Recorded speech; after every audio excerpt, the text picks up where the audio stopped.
Hello and welcome to a grinding meaning movie analysis character review. I don't know, something like that. I'm the expert layman, and I'm doing something I've been wanting to do for a long time, but couldn't figure out how to get around my own, shortcomings. I wanted to talk about this movie for a while, but I can't work from an outline very well, and off the top of my head, if you've watched one of my grinding meaning streams, it kind of wanders around a bit. But I really want to talk about this, but I really wanted to watch the movie as I'm doing it. And if you know YouTube, that doesn't work so well. So if you modify it enough, stretch it around, play with the speeds, lower the resolution, you can get stuff past the content ID, but basically whatever you're making looks like crap. Let me check my audio here. Okay, seems to be okay. So I did a little artistic, if you're going to try to destroy all the data that they're going to be picking up on, you can at least try to make it pretty while you're doing it. I have a posterized, cartoonized version of the movie that I've already uploaded to YouTube, and you basically have to play it for like 2 hours for the content ID to even be able to see it. So as long as I'm stopping to talk about it periodically, it's like there's no chance it's going to show up. But I'm watching just to make sure, because they will pull your stream. I think they give you warnings first. But this movie, Falling Down, me and just about everybody else misunderstood what was happening in this movie and what story was being told. And a lot of that is because of, the promotion around the film. The adventures of an ordinary man at war with the everyday world. Falling Down, a tale of urban reality. This is not what the movie's about. That's not what the character is. And that's... there's... The great thing about this movie was he is such a sympathetic character at the beginning. You can so feel for him. And when he starts getting upset at things, you're like, yeah, freaking guy at a bodega gonna charge you like twice as much for a can of soda as they, and all you want to do is call and they no change, you can see somebody getting upset, or like the tiny burgers at a burger place when the commercials, they're enormous, or just like all the ways you kind of get screwed by reality. But as things progress in the movie, it's kind of like an on the train, off the train thing. You're like, yeah, stick it to them. And then it's like, wait, maybe not. Oh, okay, no, definitely not. And then at some point you're like, okay, I'm out. I'm not with this anymore. And the point in the movie where people get off the train is different for everybody. And that's what makes this a good movie. But this isn't about it being a good movie. Oh, and by the way, the question, circumstance or script, I'm not going to be like trying to, find arguments for both sides and figure out, a balance between the two. This isn't just something that happened to somebody. This was definitely a script. And this was a day he had planned out for a very long time. And I don't think this is the standard analysis of the film, but I will be vindicated at the end, actually by one of the characters. But I'm going to go through this and skipping and jumping and stopping and talking and, streaming stuff. The opening scene of this movie is so freaking iconic. Okay. Helps to have the player in focus. This opening scene is just amazing. The way you feel so trapped and so much futility, and you want to just escape as much as he does, and it builds up to this crescendo. And I think I am actually going to I don't really need the music here. I took out pretty much everything but the dialogue, but I left a little bit of the iconic music in, and I probably shouldn't have.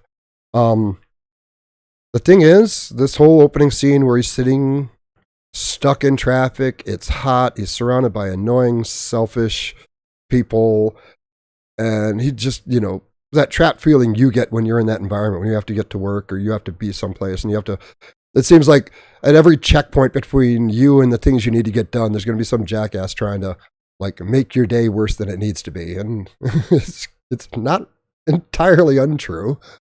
But he didn't need to be here. He doesn't have a job. He doesn't have any place to be. He wasn't on his way to work. So, like, why is he out here on this road at this time of day? Well, my opinion is he. I hate to use this analogy, but he's like anti-Goku. Whereas in the Tournament of Power, Goku needed to have all of these struggles, almost exactly in the sequence they were, to break through his barriers, to achieve something he couldn't have without going up against certain obstacles. Well, I'm just going to spill it right now. Michael Douglas's character got up today, and he was going to end in a very final way his family. That's what was going to happen today. But because that was he has so much self-hate, and I'll get into that more later.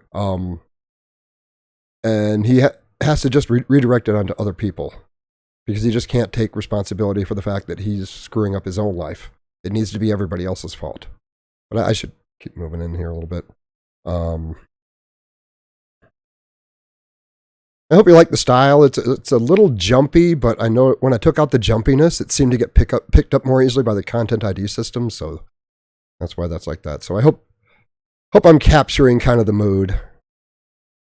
And that's the thing. Like, you can work from memory, or you can work from an outline or something of the things you want to talk about, but like, just something about even a low resolution cartoonized version like this kind of helps put you in the moment and access the feelings you had about the movie when you did watch it, which is why I wish there was an easier way to do live reviews or just reviews with more content. Like, I'm only using 1 second or one frame out of every 2 seconds. Then I'm blending between the like this. There's no way this is competing with the actual movie. Nobody's watching. Nobody's listening to me and being like, yeah, I don't need to see the movie now. And you definitely should see the movie. In fact, you should see it. You should have seen it before I said all the things I just said. Oops. And this was in 93. So the big, like 80s, get rich, be flamboyant, whatever, like greed is good kind of thing. We're starting to hit the other side of this, and there's a lot of kind of resentment for that idea now. Just kind of captures the mood of the people. And you're meant to get the idea that his air conditioning just happened to fail this morning on his drive to work when he's not driving to work because he doesn't have a job, because he lost his job, because I'm assuming he had emotional problems at work after his relationship fell apart and then he lost his job. But later when the police are interviewing his mom, he leaves the house every day. She had no idea he wasn't employed. And the sequence of events was separation, and then he lost his job. So it's not like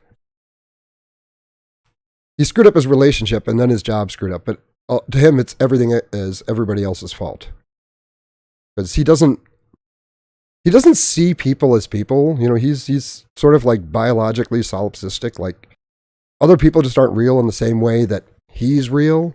So he doesn't feel like he needs to negotiate for what he needs from other people. He feels that if he has decided that they should, based on the rules he thinks should be in place, that they should do the thing, then they should just do the thing. It's not a matter of negotiating with that person. You're like, no, here's the rules. According to the rules, as I have them right here, you should be doing this thing. And they're like, no, go screw yourself. Oh, I'm getting a bitrate warning. Let me check. Make sure I'm still. It seems to be working. It just does that every once in a while. Maybe I was just quiet for too long or something. Should I get some background music going? So yeah, I guess I just to the point that he doesn't need to be here. Fly on the neck. Oh God, I want to slap my own neck right now.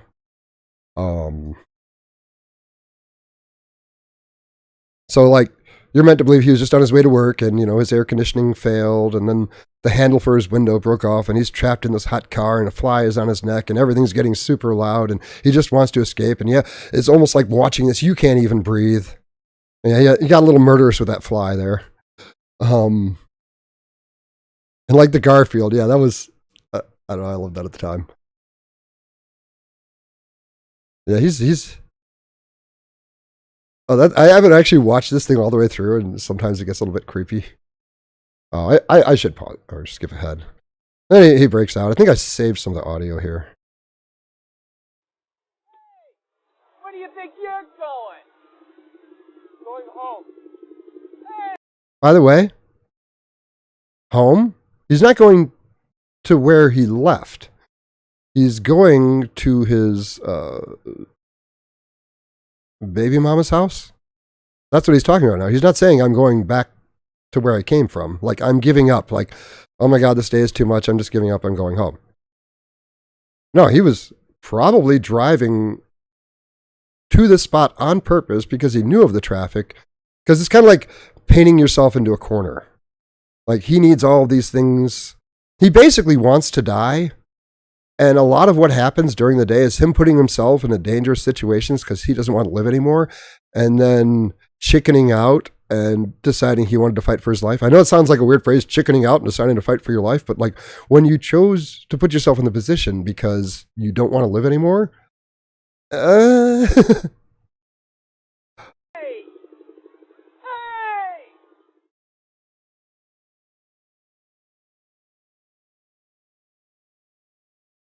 and it almost, he kind of did like a fake look around, but I think he knew exactly where he was going.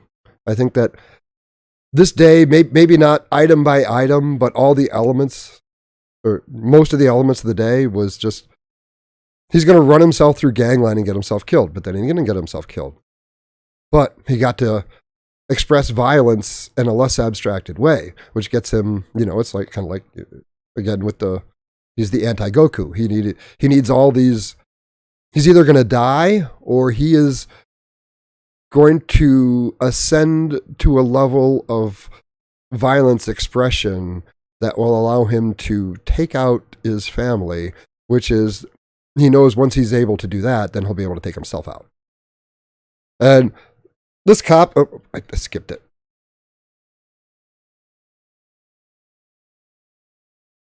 It's kind of hard to see, but there's basically somebody drew a little stick man trying to escape the cleavage of a suntan lotion model. And he just has a grin on his face. He's stuck in traffic. He's having a completely different experience of this day. And this is just where you start to set up the dichotomy of the two characters. It's just a really good story. Really good storytelling. There's like no fat in this movie at all. Everything is important. You're either establishing him, his motivations, the other character motivations, just the mood, and all the characters are great, especially this guy who's the motorcycle cop, which I am all but certain is an uncredited Kurt Russell because it sounds so much like him. I didn't include the audio here.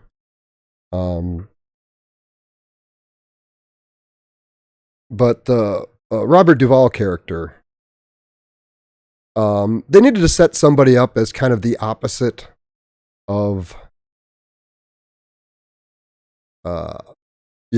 our anti-hero, who's actually basically,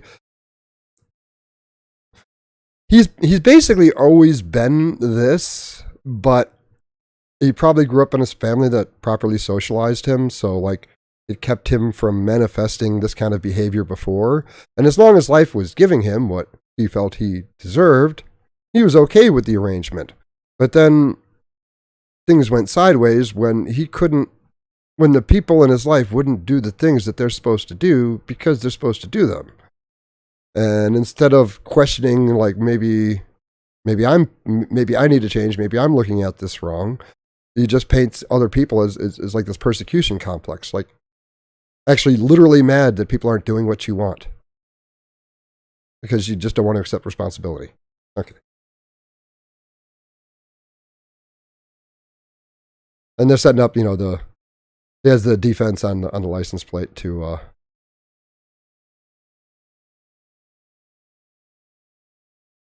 and they're introducing the wife and daughter, and somehow he's already. You don't know how much time has passed, but they didn't show him on any adventures between here and the phone. So I'm guessing, and here's the thing. They establish this later when the cops are like kind of backtracing things. It's like that bodega that we're going to be coming up to shortly is just over the hill. When he went up on that, I guess we'll come to it later, but like, he basically planned to bail, to ditch his car there, walk over that hill, and he's already at this phone, which is like, based on what they show later in the movie, this is like a 2-minute walk maybe. So he can call and threaten her. What he's trying to do is antagonize her into something that he can use to escalate. And she is so smart and so careful about this. And the thing about murderous intent, like, if you're a lucky person, you make it through life without someone looking at you with murderous intent. But when it happens, it's a whole different kind of thing that I think there isn't really the language to describe it.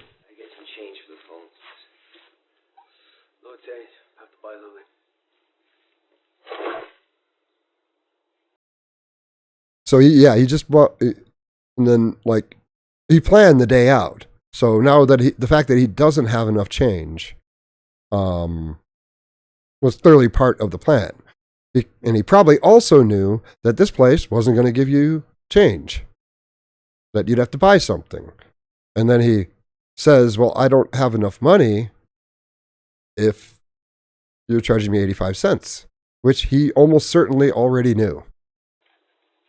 So this is just another little game where he's going out so he can play the victim, so he can act like he's being attacked, so he can justify some escalation.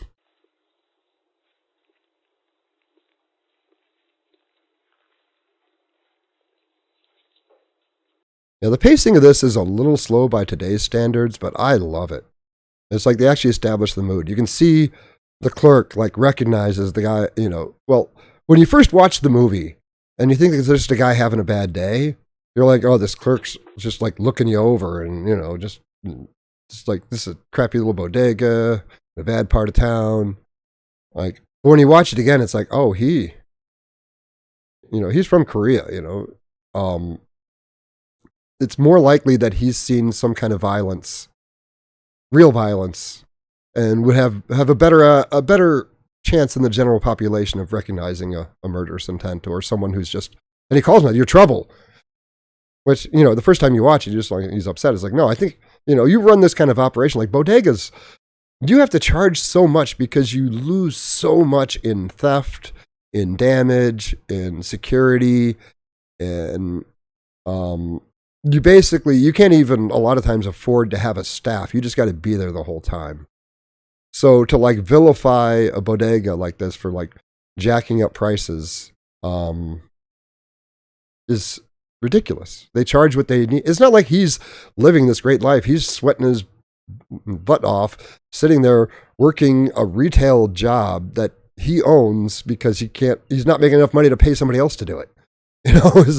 He's not getting rich off this. He's not the bad guy by any stretch of the imagination.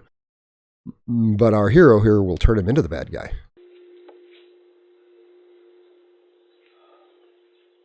And he's already starting to try to antagonize him. Like if you leave one of those doors open, you're costing that guy money. It's like this subtle act of aggression. Because he's basically going around trying to bait everybody into doing something. This is so Rocket League, in that, like, there's so many things that people do in that game to try to antagonize other people, so that when those other people are like, "Hey, that was crap, why are you doing that?" And be like, then the first person can accuse the person who's reacting in a way you would normally react, like, "Oh, why are you being toxic?" Like, I'm just saying, please don't do that crap. That's rude. And they're like, "Oh, why are you so toxic?" So it's like they're engaging in behaviors so that when somebody else pushes back against this bad behavior, they can use that to escalate.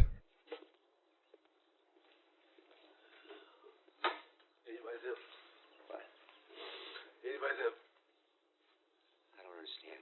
85 cents. 85 cents. That doesn't give me enough money for the phone call.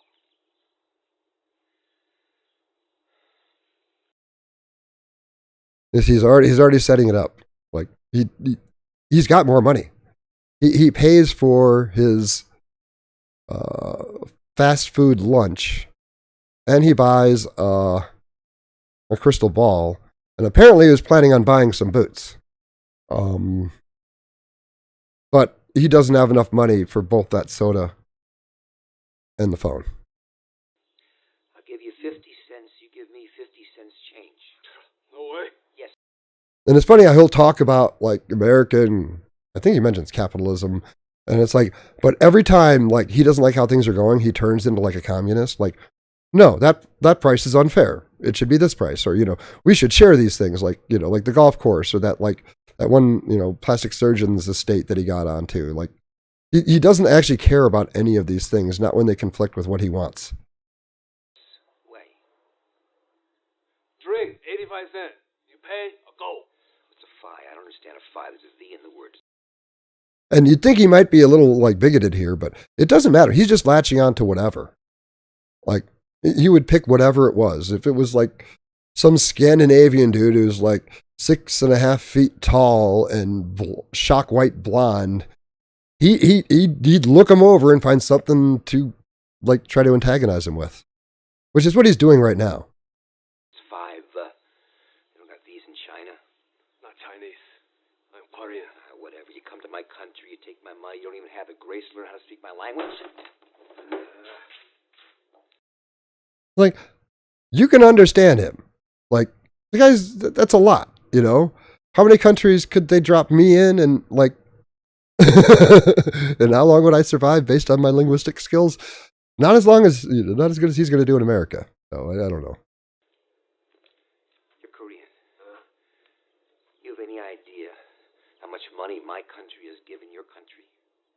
How much? And that's actually a beautiful retort, I guess you could say. Somebody leans in with the, oh my God. With a question like that, I just used the word earlier. I hate it when I get a mind blank, but you just ask them like, okay, how much? And it really throws people off. Oh my God. I hate mental blocks. I don't know. It's got to be a lot you can bet on that. You go now. No trouble. I stay. What do you think of that? And he's happy. You know why he's happy? Because he knows he's going to be able to escalate here. God, where you go? So the guy reaches for his bat, and no, he's taken that as an act of aggression. The shopkeeper asking him to leave, him refusing, and then grabbing a bat. Like, why are you aggressing on me? It's like, just, no.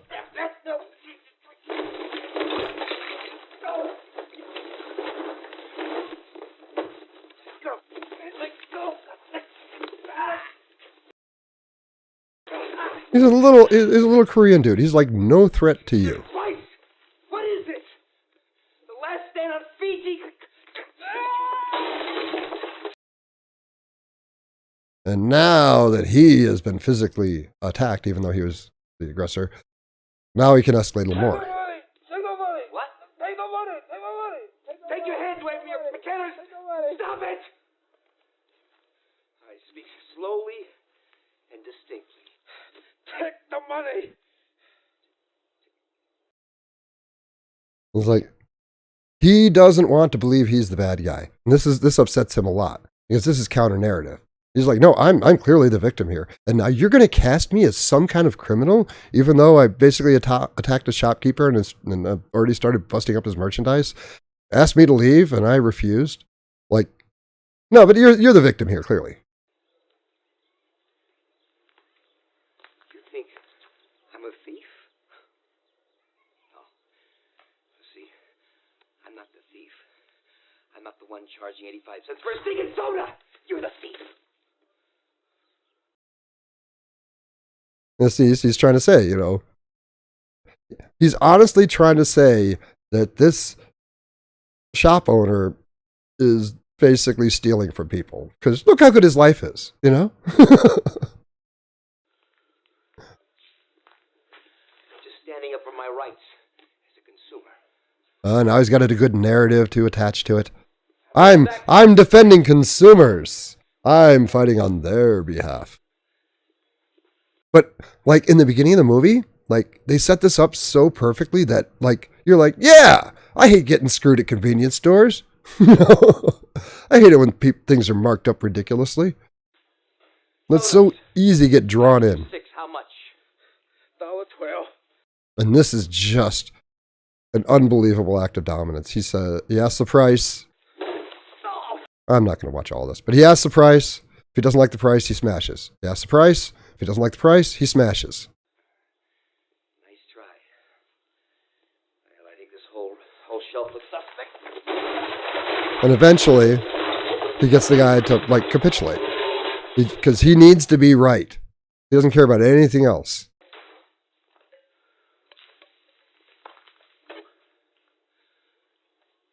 One soda. 12 ounces. 50 cents. Sold.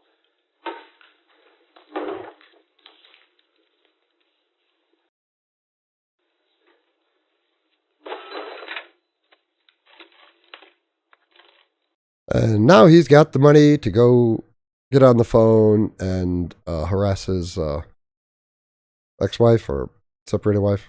Not sure if they're actually divorced yet. Seems like I should know that. And this is, the scene of him like actually paying for it. Because he needs to be the good guy.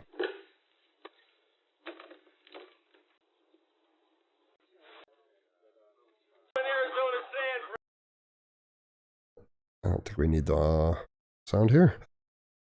What's his name? Pendergrass. Great character, just easygoing, rolls with what's going on, does let himself get walked down a bit, but you know what? He doesn't get bitter about it. He's just like, well, that's, he is obviously the opposite of, our main hero there. And that he doesn't get bitter about things, that he takes responsibility, that, he puts other people's needs before his. But he actually has the mistake of, the beauty of the movie is that he actually learns from Michael Douglas's character that sometimes if you're too selfless, you are less helpful to the people around you than if you were more selfish. It sounds a little strange, but if you're just giving... he has a talent. He is kind of like the crazy whisperer, And this day kind of proves that he really needs to be doing this job. And the fact that he's trying to make other people happy, a subset of people happy, is less important than the benefit that he gives, like, to the city, basically.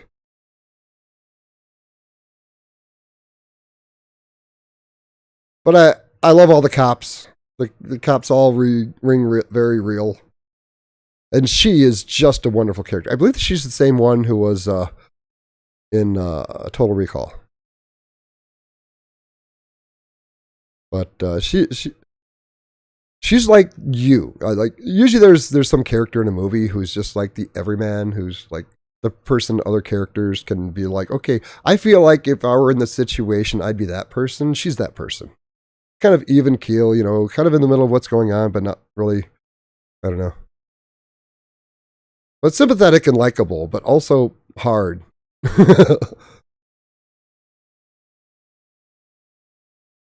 Then we're back to the mom, and he got his change for the phone.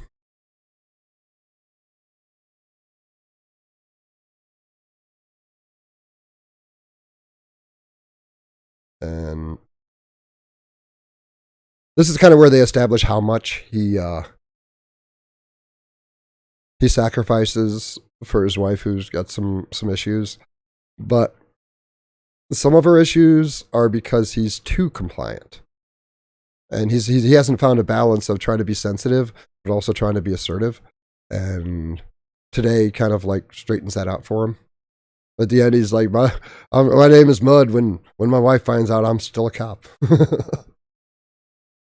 But this is actually, these conversations are freaking brutal. There's a few of them where you're just like, oh my God, I just want to escape. But that's important to the movie.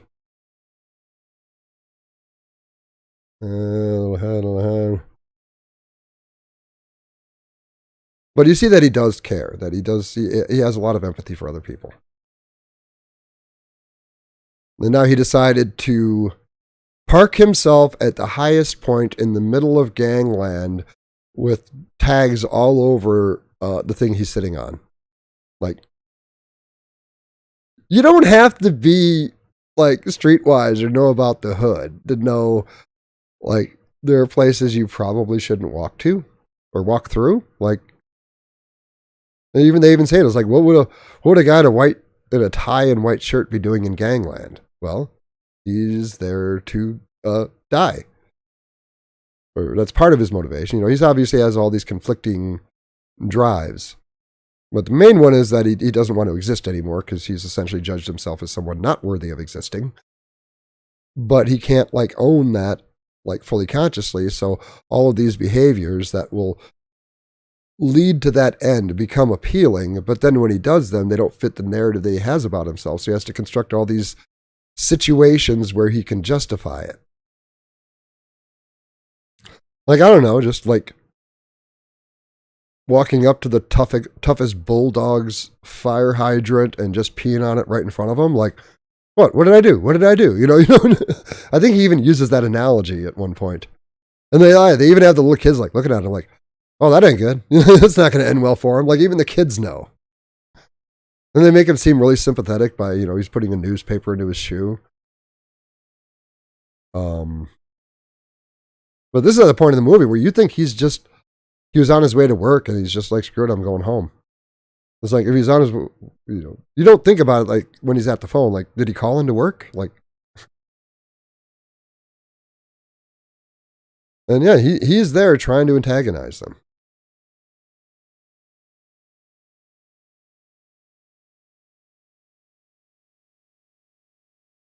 So like when you're screwed up like this, you can have two conflicting drives. Like, I want to die, but I also want to live. But they go in and out of balance. Like the wanting to die thing, when you're actually facing it, your opinion tends to change. And like your self-preservation instincts kind of override the higher level, like, I don't know, motivations.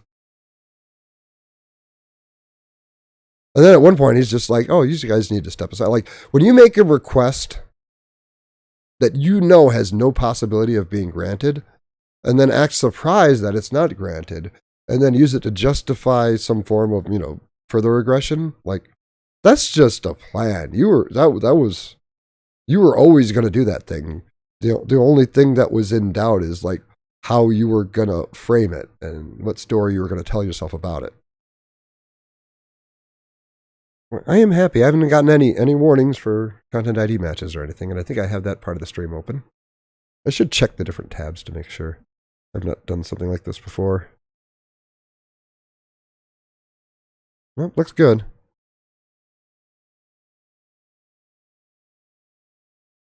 And they cut in with, because he had actually hid the baseball bat under the briefcase. It was like he knew they were coming. It's like, why did he just accidentally put it under there? So it's like he's got forces within him. One is trying to get him killed, and the other is trying to keep him alive. So if he dies, okay, cool, win. That's what I wanted. But if he lives, well, then he's broken through a ceiling and is now capable of a higher level of aggression. And that's what happens throughout this movie. What is going on here?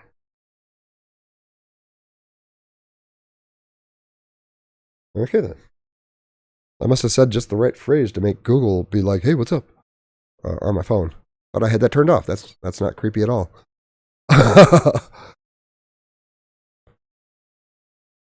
And he kicks these guys' butts. And then decides to turn his back on the street at a payphone, like right next to here. Like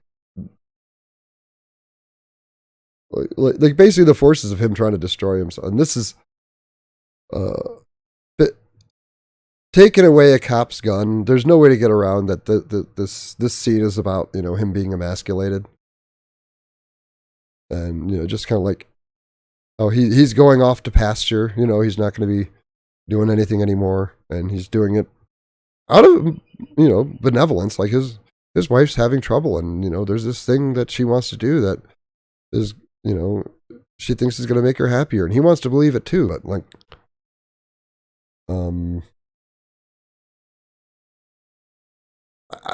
I don't want to spend too much time on this character. I mean, he is great, but like, he's not that interesting.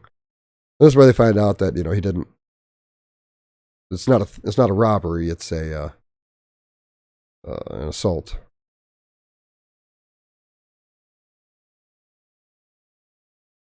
Get up a little. And they're doing exactly what they would do. If this happened to them, they would get some buddies, they would get in a car, and they would try to drive around and find the guy. The guy wasn't in a car, so he's probably on foot. So this is exactly what they would do, and this is exactly what you would expect. He would expect them to do. So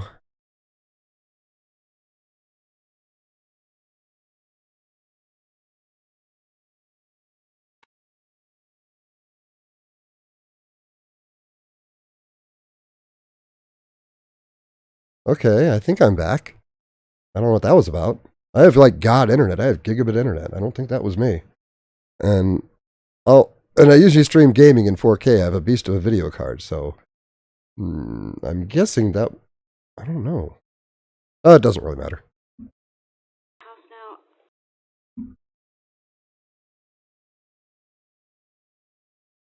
Yeah. I'm just a little nervous about like YouTube like yanking my stream. I'm like, is it about that? I don't think so. I pay the rent. I mean, you don't even pay child support. You just can't walk in and out. Did make a volume adjustment. Like that. Maybe that was it. I have to come home. I have to bring her a present. Oh, that's not creepy at all. Like when you know that he's basic at a deep level, he can't confront. He is going to take out his family, and that's the only thing he can do that will let him take himself out. Although he'd prefer to just get taken out along the way, he also kind of wants to get revenge on them because he blames them for not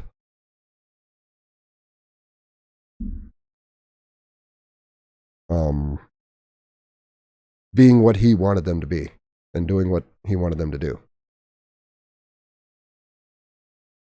So he's basically threatening her and trying to escalate, trying to get her to say something rude.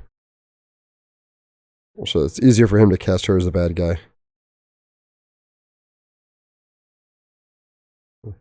I just got my notification for my own stream. Oh, I love YouTube. Maybe that was the hiccup. I don't know.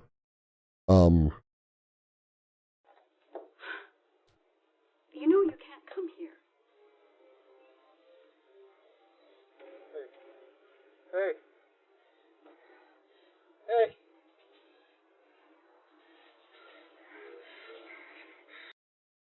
And you're about to see his first victims of the movie, like that,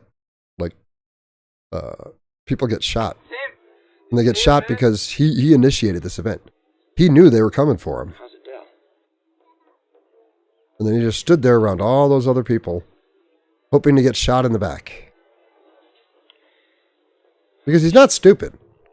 He understood, you know, that She's doing just fine without that he was on somebody else's territory.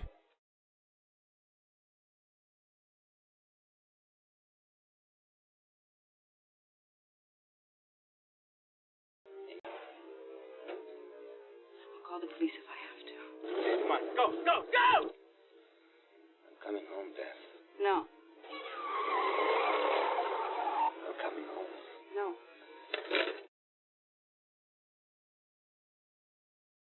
Yeah, it's freaking brutal. This freaking drive by. Like other pedestrians get shot, the car crashes, and he tests the boundary of what he is capable of doing. Like I'm going to keep coming back to the anti-Goku. Like he doesn't have the power.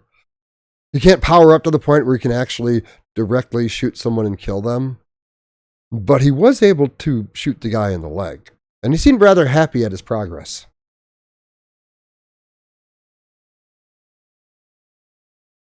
And then he takes their guns.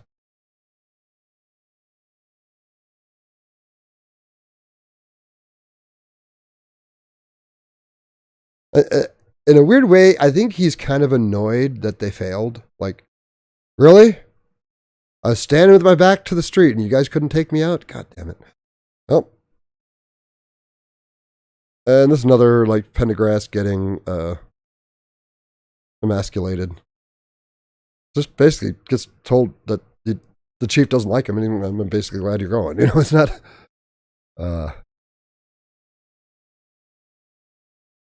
And he's being nice about it and stuff, which is, like, at the end of the movie, he gets his comeuppance in a great way.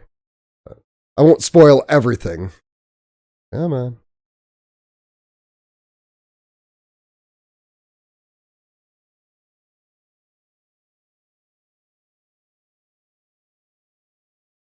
And, like, he's going to just get on a bus. Like, he got in line for the bus, and people were so close and bumping into him. I was like, oh, I can't. But he probably wasn't going to get on the bus anyway. Where you going? Going home. Not this way or not? Why not? Metro Rail construction, that's why not. Go around. All your Tootsies. You sure you don't want something? Coffee, soda? That scene's actually kind of interesting. I mean, he does come back later and, like, blow stuff up. And it may not be them, but to him it really wouldn't matter. Yeah, that's what I thought. You have a restraining order against you? This actually gets a little brutal because, like, you get the sense that he is getting screwed by the system, and he probably is, like, objectively. But, like, she knows what he's capable of. You can see it, you know, when she's talking to the cop. But she still sounds like an idiot because she can't articulate, like, he wants to kill me. Like, I don't know. That's a hard thing to say. It's a hard thing to accept that you decided to marry somebody who later now wants you dead. There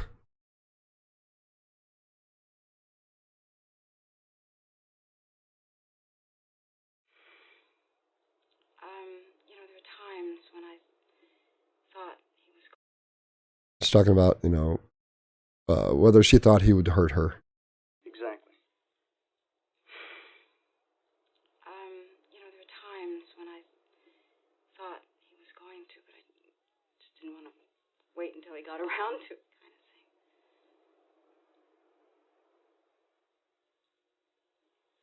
It's hard to explain. God, man, to know.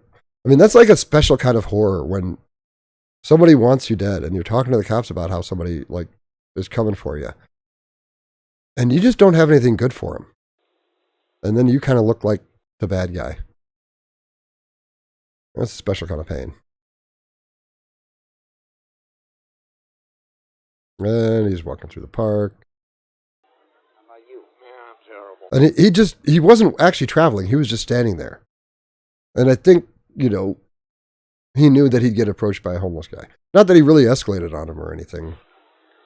You notice, like, he doesn't really do that out in the open so much.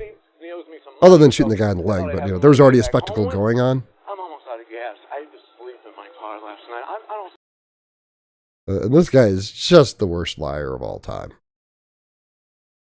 And he took great offense. It's like he almost knew that he was being played.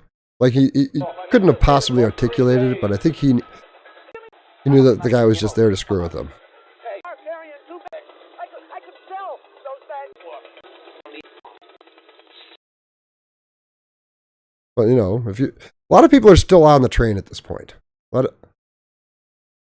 A lot of people are still like, okay, maybe a little over the line, but yeah, you know, screw those people.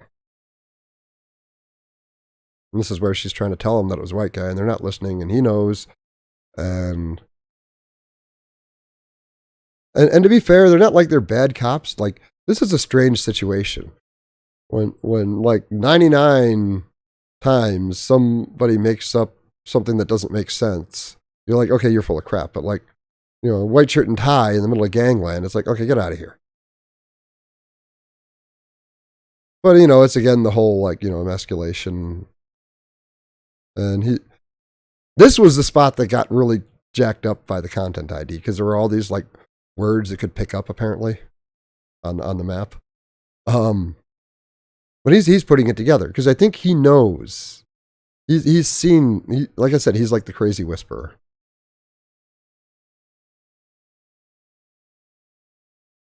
He's like, why would a guy in a white shirt and tie be doing in gangland?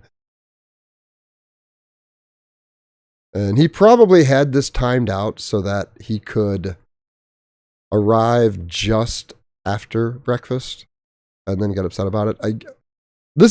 I don't think I'm making up. I think this is the actual story that, was it Joel Schumacher was trying to tell. But then when brought it to the promotion, people said, yeah, we're not promoting it as that. Okay. Or he knew ahead of time, and he had to do like 2 movies.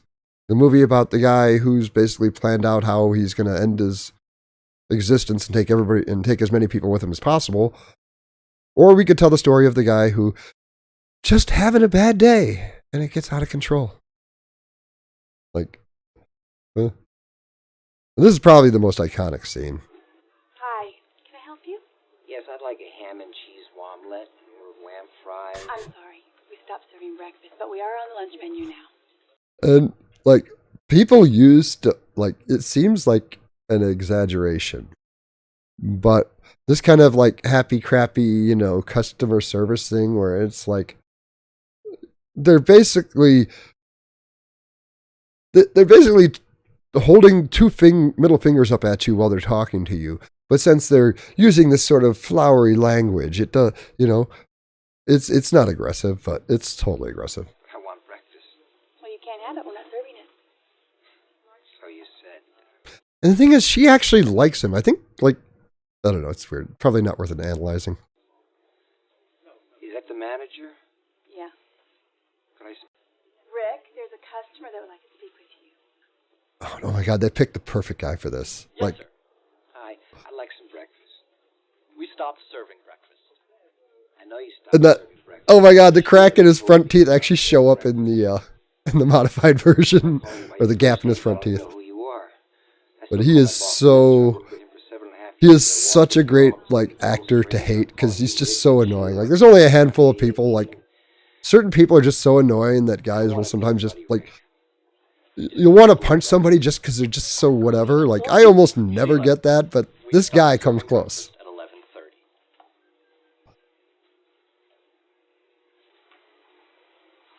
Dude, like, he's talking about the rules. People don't follow the rules. Like, you're late. Like, I thought you were a rules guy.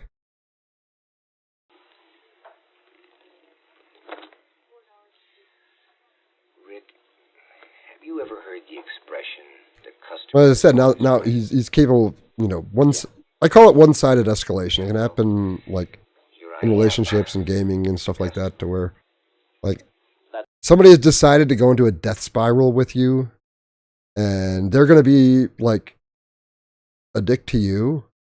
And if you're not a dick back to them, they'll keep being a dick to you. But if you're a dick back to them, they're still going to be a dick to you, but maybe they'll escalate a little bit more. So you, like, there's like no escape. That's not our policy. You have to order something from the lunch menu. I don't want lunch. I want breakfast. Yeah, well, hey, I'm really sorry. Yeah. Told me you don't want to punch him. Well, hey, I'm really sorry too.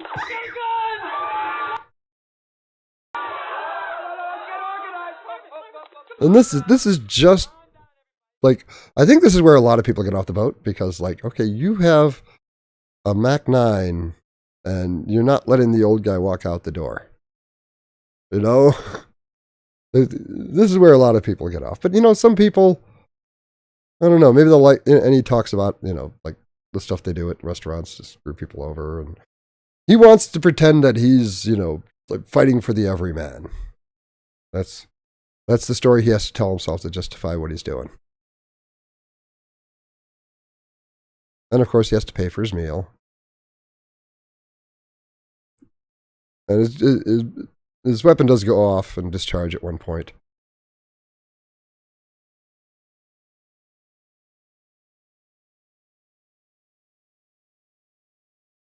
And this is just like, they used to be partners. This relationship is really cool. Like, you got the feeling that he kind of looked out for her in the past a little bit, and now she's kind of looking out for him. Like, and he's basically telling her, hey, I'm giving up being a cop because my wife needs me.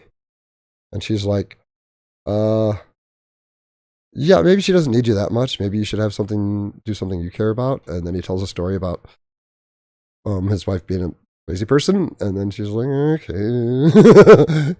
Kind of hard to argue with that. And oh my God, her partner is such an amazing, just jackass.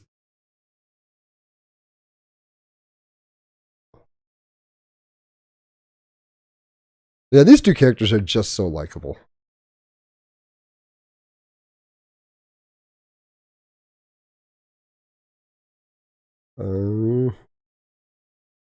Oh yeah, the not economically viable guy. He really identifies with the guy because he lost his job, but it appears that he didn't lose his job because of economic conditions. He probably lost it because usually when people start to tip out of balance in this way, they don't realize the escalation they're doing, so they start doing it everywhere and in areas where it's not really appropriate. I did a grinding meaning stream, 4D chess and toxic vampires, where this basically happened with a person. They just kept escalating until they just started redirecting on their own in-group, and things went very badly for them after that point. But he wants to buy a snow globe for his daughter. He's like, oh yeah, the narrative of I'm just bringing her a gift for her birthday or for her birthdays. He needs the facade. And they're coming to take him away. What is really interesting is with this, I think I don't know if he's Sikh or what, but like this vendor here, he has a completely pleasant interaction with them. Nothing weird, like a totally normal interaction. But I think it's because he actually, needed something from the guy. That wasn't part of the script of escalation that he had planned for today. And so we're calling the cops again. And this might have been part of his plan too, to just keep harassing her on the phone until so she kept calling the cops. So by the end of the day, the cops would stop coming. And I'm just kind of speculating on the person who, made this, what their intentions were. But it's so consistent with actual human behavior that it's hard to imagine this is coincidental. Oh, and this scene is brutal. It drags on. She's like, it's like a phone face-off between his old partner who he's trying to solve a case with and his wife who got scratched by the cat and is freaking out and he needs to come home right now. And it really kind of puts his two priorities right up against each other. And it's really uncomfortable, but it's really important for the character development of Robert Duvall's character.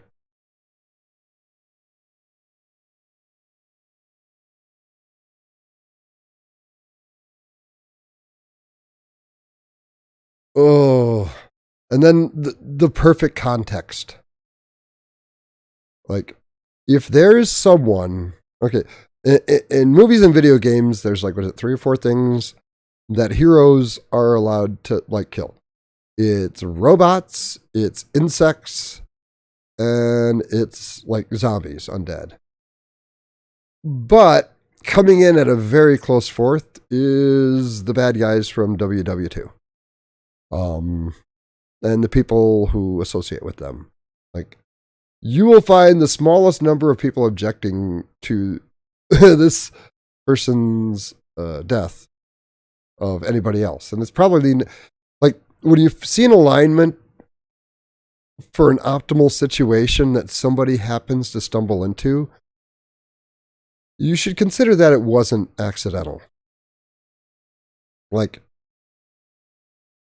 he knows that he needs to cross the threshold of actually being able to, extinguish, someone's existence.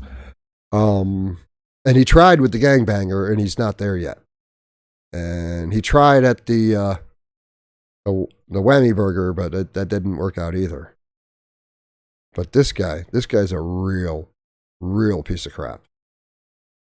Like, probably the biggest piece of crap for 100 miles, and he's like in the middle of Los Angeles, so that's saying something.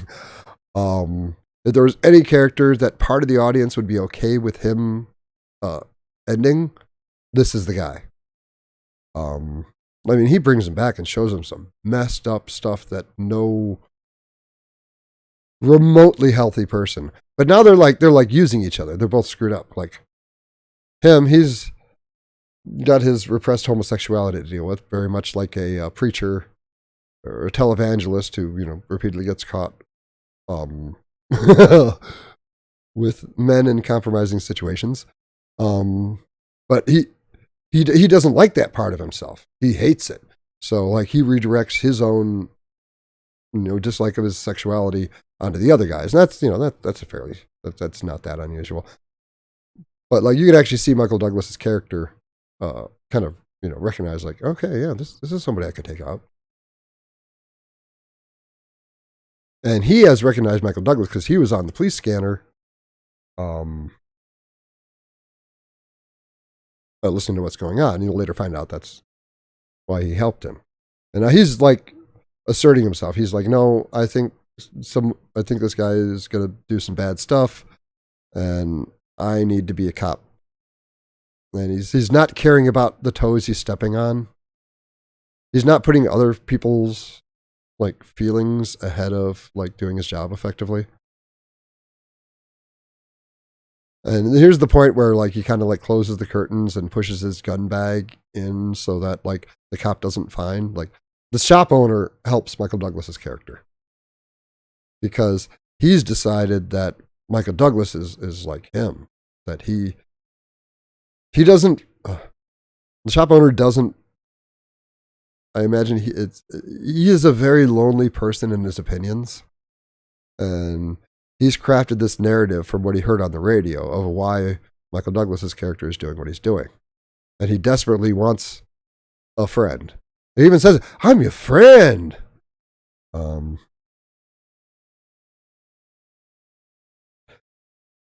But what he finds out Michael Douglas isn't what he wanted him to be.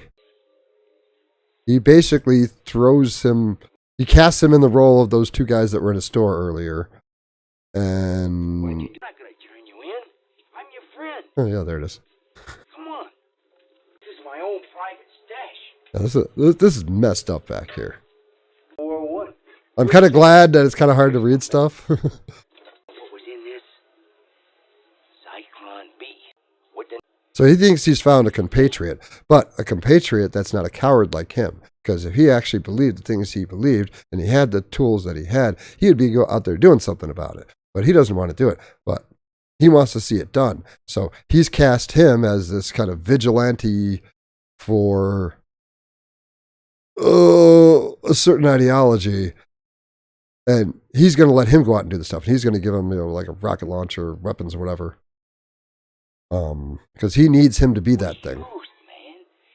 It's kind of like two demons coming into conflict. This little can took. Think about it. Here. Yeah, that phrase, think about it. Think about it. It's what somebody says who spent a lot of time thinking alone about something and has managed to hammer a bunch of square pegs into round holes. And it makes sense for them now, but it's not going to really work for other people.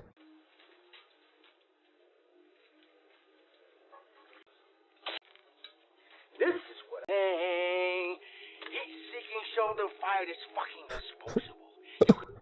It's for you. Did you get it?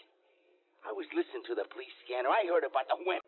On TV, it's always not niggers. I was trying to skip that. I am not a vigilante. Oh, my bad. Trying to get home to my little girl's birthday. And he's not. I mean, this is the story he's telling himself. Well, I mean, technically it's true. I need to get to my daughter's birthday because I need to correct the existence of certain people. Fuck you. And here's the point where he's like, oh, you're not the thing I wanted you to be. I'm like, most really screwed up behaviors are just like extreme versions of normal behaviors. And like, it's funny, I've been watching Star Trek Next Generation recently, and man, that is hit or miss. There are some episodes that are just amazing and some others that are just so unbelievably bad. It's like, how is this the same series? But I remember one time Geordi LaForge saying, like, or somebody saying to him, the worst thing one person can do to another is not live up to their expectations. And when he's put all these expectations on Michael Douglas' character for, he's going to be like his savior, or more like he's going to be the guy you strap a bomb to and send him out into but, at any rate, he wanted him to be this thing. And now that he's not, he's going to cast him in the role of the two guys he had a conflict with earlier for the same reasons. And Who the fuck are you? Are you fucking with me? I am your fucking with. We have the freedom of speech. he cares about like rights and stuff now. Yeah, this gets really dark, so I made sure there wasn't the audio on this. But it's pretty clear what is going to happen to Michael Douglas here. So again, like, this is like the ultimate situation of a subset of the audience is going to feel this is totally justified when he ends this guy. This is the first guy he directly ends. So it's like, it took an alignment of like situations for him to find a situation where he could actually push through his ceiling and commit a deliberate murder. And funny, he's like, that he's looking at dude right, that picture they just showed right in his face. And he gets a knife out of his pocket, stabs the guy, and there's a really telling scene here, and I think I got each frame. Where, I don't know, is my pointer set up to show? Yeah.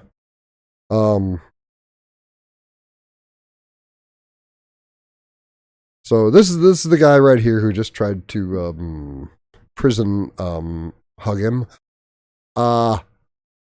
And here's Michael Douglas's character in the mirror. He sees himself in the mirror.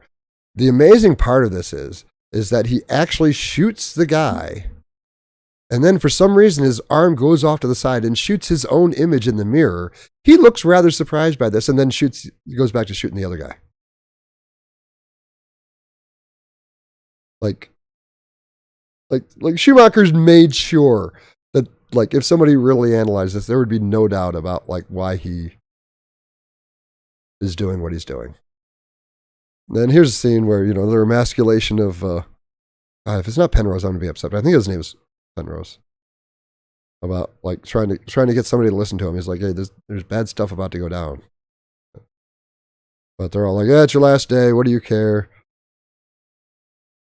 And she is trying to be sympathetic and trying to help him, but she's got pressures of her own.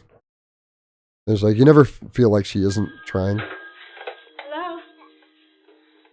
So who were you talking to a while ago? I see. And you're not scaring me out of my own house. And you're not coming here. Oh, but I See, the problem is, this is why he's so confident right now, is that he's had a lot of anger at her for a while, but he hasn't been able to bring himself to do the thing that she's sensed he's really wanted to do. And she doesn't know that he's crossed over to the point where he could do something like that, because he just did something like that. And I thought my stream was frozen for a second there. I thought, on my way. You can count on that. but now he wants her to know. Past the point of no return, Beth. Do you know when that is? That's the point in a journey where it's longer to go back to the beginning than it is to continue to the end. No, like he already knows he's not going back to his car. He's not going back to his mom's house. He's not going back to anything. This day only ends one way. The only question is how many people is he taking with him? And I think he wants the maximum number. You remember when those astronauts got in trouble? They were going to the moon and something went wrong. I don't know, of no return. So they had to go all the way around the moon. Hours. Everybody waited breathlessly to see if a bunch of dead guys in a can would pop out the other side. I turned this up some more, but last time I did, my stream got weird, so. The other side of the moon now. I pop out. Did you know, Beth, that in certain South American countries it's still legal to kill your wife if she insults you? They're here right now. I'm looking at one right now. Yeah. And this is what he's been working towards. He's been wanting to, correct her existence for quite some time.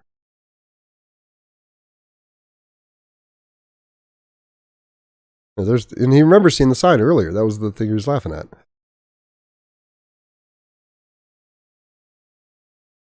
And they're right outside the bodega. He just runs up that hill. Can see the bodega. You can see her outside there. And you can also see the car that was abandoned earlier that day. Oh, that's a water pistol. And after the third time, the cops have left and they're not going to come back.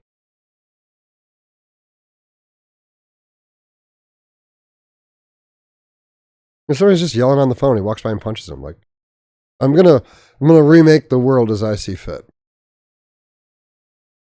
Pardon me?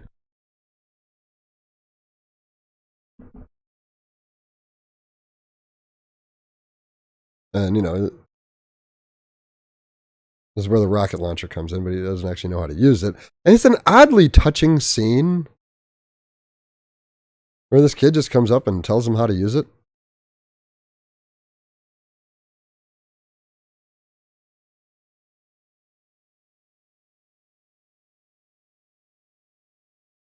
And I love how his, protective instinct for children always comes after the fact, or protective instinct for other people. It's always like he does the thing, and then there's a pause, and then it's like, oh, wait. It's like, that's not instinct. That's conditioning. And, it blowing up a construction project after they've had a road shut down. That's oddly satisfying.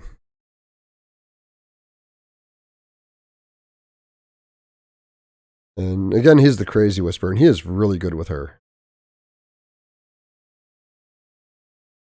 There's some dialogue here I wanted to catch.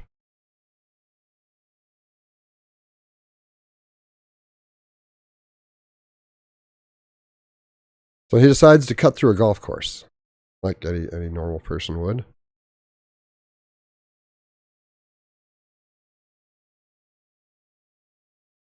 Again, he's just walking around looking for people to escalate on. And you're on a private golf course. Also, he turns communist here again. Fine! Wait, whoa. What the hell are you trying to do? Kill me with a golf ball? Is that enough? You got all these beautiful acres fenced in for your little game? But you... You're not playing golf. Why are you out there? Because you feel entitled to walk through anything you want to walk through, or more deeply, you're just open to run into conflict. Trying to kill me with a golf ball? It's like I do wonder if he Families have... worked this path out.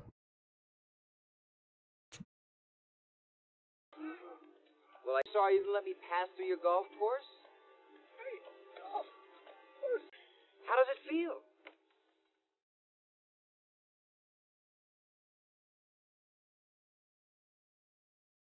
This was the dialogue I wanted. There an entire meal. Sometimes he sits there an entire meal without saying a word. And she's just like traumatized by like what I'm calling his murderous intent. He doesn't want me to know where she is. He blames me for what happened. What's the word?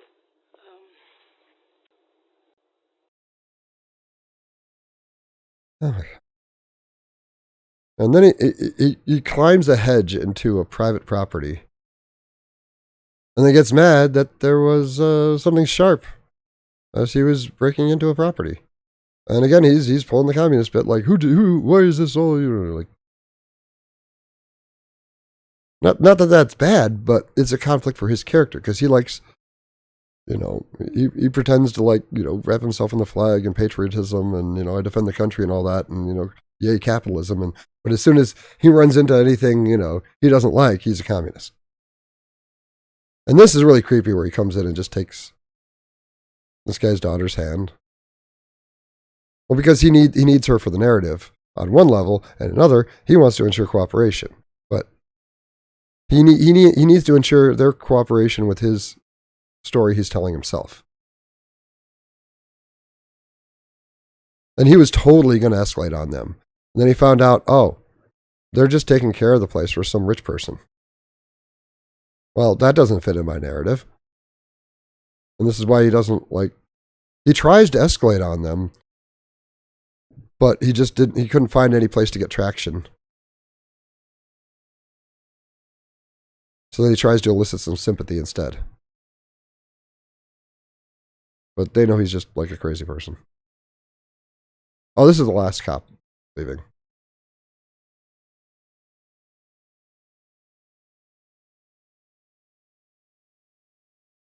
I think this is where they're putting the last pieces together. American New Age kind of.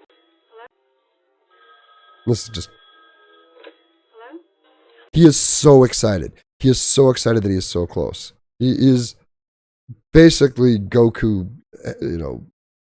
Ultra Instinct Goku, like about ready to pound Jiren. Like, Sugar, you know what they did? he's pushed through all the barriers he needed to push through. He has hit this new level that will allow him to do the, to correct the existences of those he needs to correct. Primarily himself, but also those he blames. They turned our ice cream parlor into some kind of Southwest American New Age kind of thing. I wanted to buy Adele a rocking horse, and all I could find her was a unicorn with an Indian on top of it. Can you believe that, Elizabeth? Can you believe it?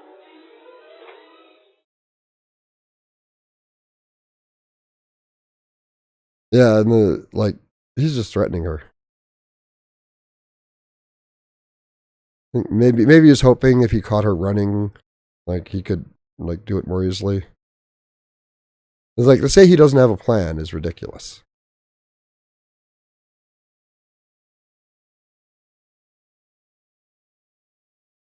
And this is just super creepy. Because this lets you know...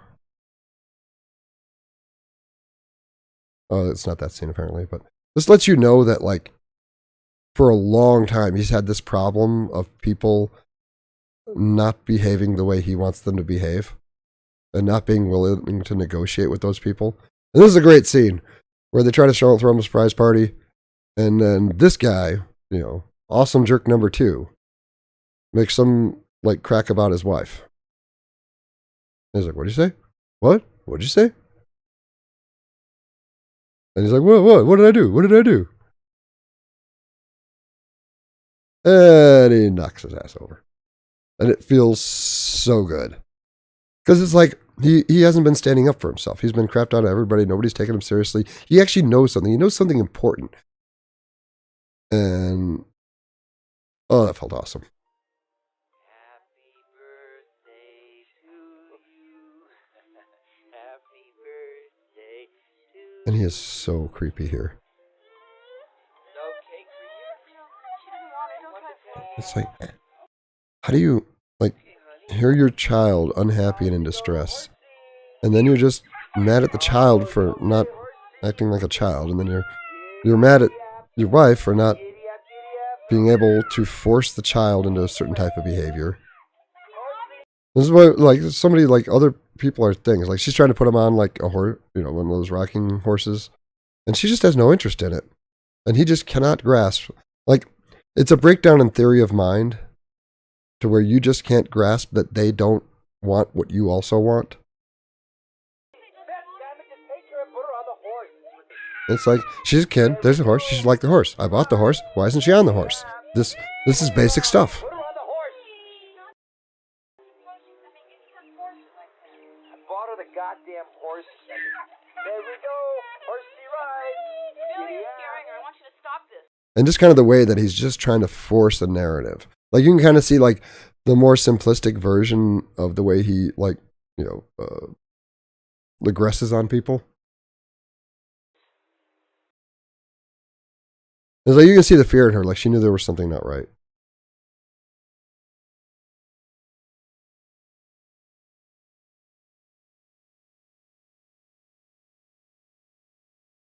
And he doesn't have his gun because, the cop came and took.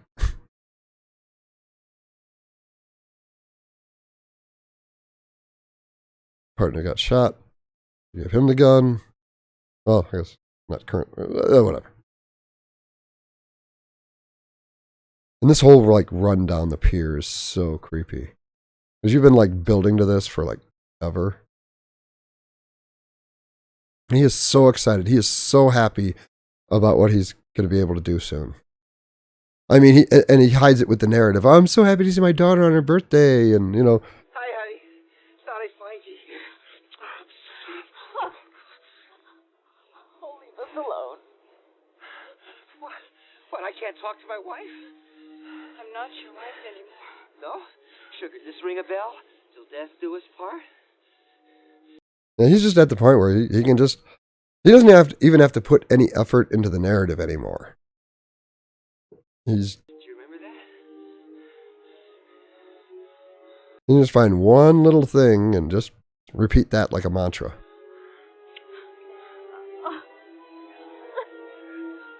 And he knows that he can force her compliance because he's seen the fear in her. He knows that she knows that he is going to correct some existences.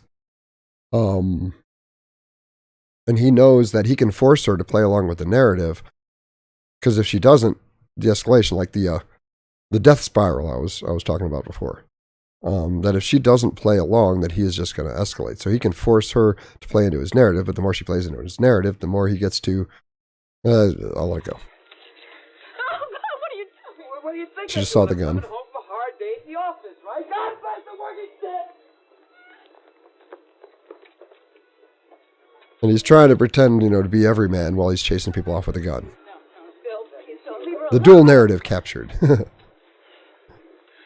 And he wants her to, she wants him to stay away. But again, the whole, like, she can only put up so much resistance before he'll become violent.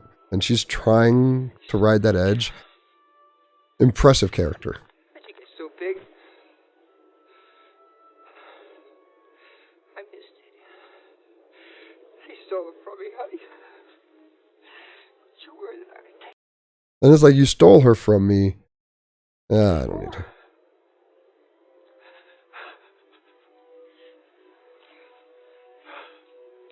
Listen, please. You've got to stop this. Now, way past the bargaining stage. Wow, that's like a creepy anime pic of the bad guy right before he does bad stuff. Oh, wow. I was going to pause for a minute, but like, that's the look of somebody who's like very happy about the evil thing they're about to do. You need help. You're sick. Sick. Was he sick? Take a walk around this town, that's sick. See, it's not him. It's never him. It's always other people. I'm not responsible for my actions. I was just reacting to other people. But how much culpability do you have when you're deliberately putting yourself into situations to elicit reactions that will allow you to behave the way you always wanted to? You just had to find the way to make it happen. You ain't kidding. Would you believe it that I used to fish right here? Oh, and Robert Duvall's character, Pendergrass.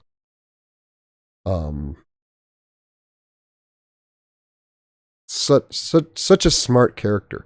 Because he knows how the narrative thing works.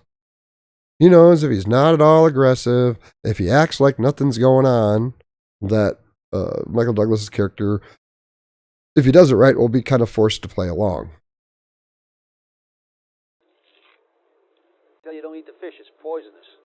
It'll give you some kind of bacterial infection. I'm having a private. And it's like Michael Douglas's character knows that Robert Duvall's character is not having an appropriate reaction to this, but he can't examine it because he wants to believe it. So he's in this kind of like. We'd like to be left alone. I'm leaving soon. I'm retired. That's not what I mean. Yeah, he flashed his gun to the mom there so that she knows he's, you know, like gun and badge, so she knows he's there to help, and she is smart. They call it a lake, but it's really just it's paradise. This is just kind of like small talk. You know what I thought paradise was? And then he talks about losing his daughter to sudden infant death syndrome, which makes it like almost impossible for Michael Douglas's character to kind of just shove him off. It's like he knows what he's doing. He knows the things he has to say. You know, my wife never was cut out for motherhood for me. They call it infant death. But she wasn't an infant. This is for you. Here you go. There you go. What can you do? Who do you blame when they... So it's so cool that he handed her the popcorn because he knew that she would end up handing it to him, and that if for him to interact with his daughter in the way that he wants to do so to fill the narrative, if she hands him popcorn, he has to take the popcorn. If he's going to take the popcorn, he has to put the gun down. So just freaking brilliant. Oops, I skipped it. And right when he put the gun down, she saw it and she just kicked it away. Right as he was distracted. Or that's about to happen, I suppose.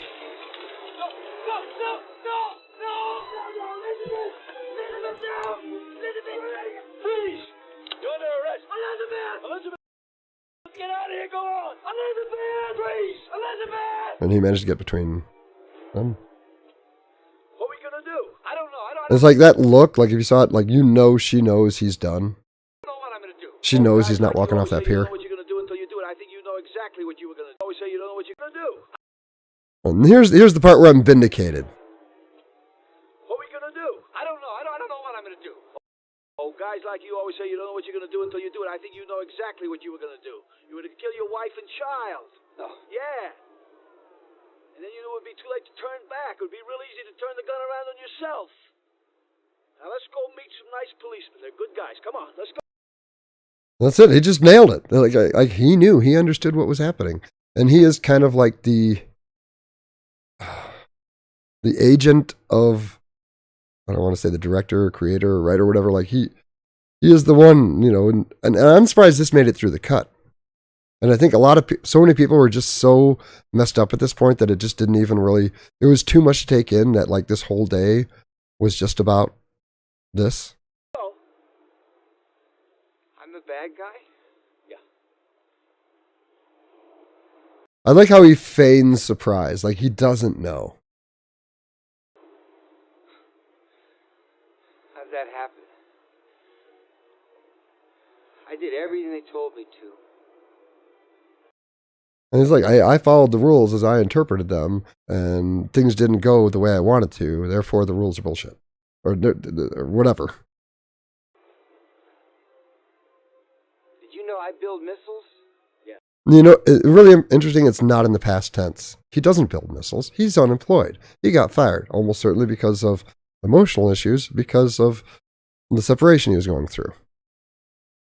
I helped to protect America? Again, I help. I do this. They're like, no, you don't. Not anymore. You should be rewarded for that. Did they get I deserve because. Because why? Well, I'll throw something together. it to the plastic surgeon? They lied to me. Is that what this is about? You're angry because you got lied to? Is that why my chicken dinner's drying out in the oven? Hey. And I think my opinion is that he's basically a socialized psychopath. Like if you have a decent society, you can kind of redirect a lot of the people who would be out there like hurting and killing people into more productive areas and give them something, some type of competition. But when things go bad for these people, they can go really bad. Like he was socialized a certain way, but his nature was actually something else. And when people in his life weren't doing the things that he thought they should be doing. I think I'm just circling here. I'm sorry. They lie to everybody. They lie to the fish. But that doesn't give you any special right to do what you did today. The only thing that makes you special is that little girl. And Robert Duvall's character is trying to save his life right now. He knows that the guy is going to try to off himself here. He knew it before, Michael Douglas admitted it to himself. So he's already trying to build the bridge for a context in which Michael Douglas's character doesn't have to die. Now let's go. Let's go!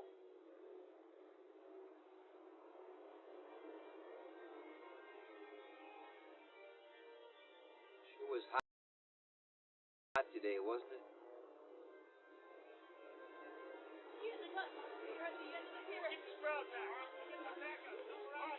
Well, right about now, Michael Douglas's character is realizing that he has everything he needs I got a gun. right in front of him.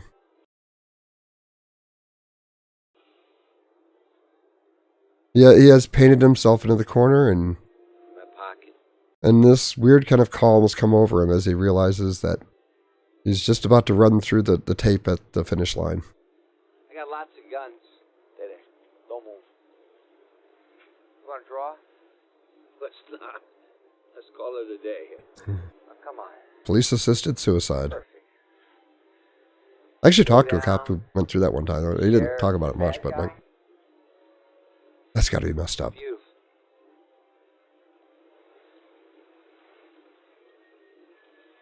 On three. This doesn't have to be the end, Bill. You have a choice. He really doesn't. He's just he made his choice, and it was the day he had. See, my little girl is dead. I don't have a choice. You have a choice. No, you have two choices. I can kill you, or you can kill me, and my little girl can get the insurance. One, Don't you want to see her grow up? behind bars. He really didn't. The thing is, he really didn't care. He cared about his control. He's not a person capable of empathy at all. He thinks empathy is just this thing that people pretend to have because it's what you do socially. He doesn't understand that other people actually feel those things. Two, Don't do this. please. Let's go! God, I love that 80s gunshot sound. Oh, yeah, he pulled out the squirt gun. I would have got you. And I love how as he's falling over the edge, he just lets out one little squirt.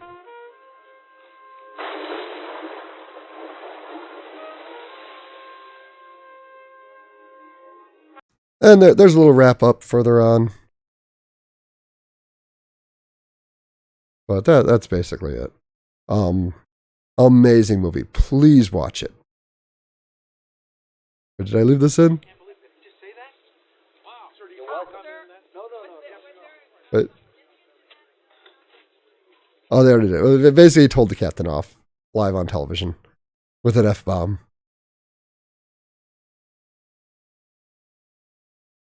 Such a great movie. I